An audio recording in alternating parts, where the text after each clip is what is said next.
Sebanyak 5 ribuan penumpang dan 40 jumlah penerbangan pesawat di Bandara Samratulangi dibatalkan penerbangannya akibat dari dampak erupsi Gunung Ruang Tagulandang, Sulawesi Utara. Humas PT Angkasa Pura I, Yanti Pramono mengatakan penundaan sementara keberangkatan penerbangan tersebut diperpanjang sampai dengan pukul 12 siang pada hari Minggu 21 April 2024. Sebabnya erupsi Gunung Ruang masih melakukan aktivitas aktif berdasar dari informasi BMKG dan PVMBG. Erupsi Gunung Ruang tersebut menurutnya beresiko untuk jalur penerbangan khususnya pada landasan pacu pesawat. Sehingga sampai dengan saat ini pembersihan landasan pesawat tersebut masih terus rutin dilakukan sejak penerbangan pesawat dihentikan sejak Kamis 18 April 2024. Kondisi sekarang sih masih kondusif. Dijadwalkan mungkin sampai jam 12 besok siang untuk kita melihat perkembangannya situasinya seperti apa nantinya. Oke. Ditutup Bu dari sejak kapan sampai kapan nanti rencana? Sudah hari yang ketiga ya.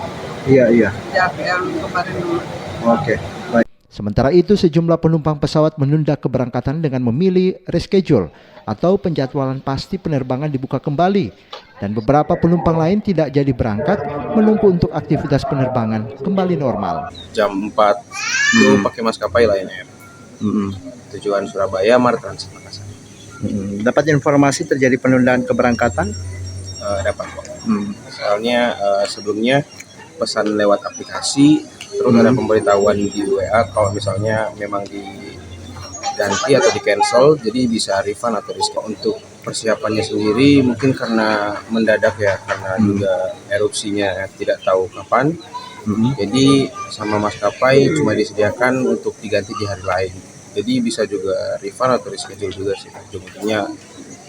Dari informasi yang didapat RRI sampai dengan Sabtu 20 April 2024, aktivitas penerbangan yang dihentikan sementara berbanding dengan aktivitas pelayaran transportasi laut sekarang ini masih dengan aktivitas normal. Demikian, Hendra Asa, RRI Manado terus mengudara untuk Indonesia.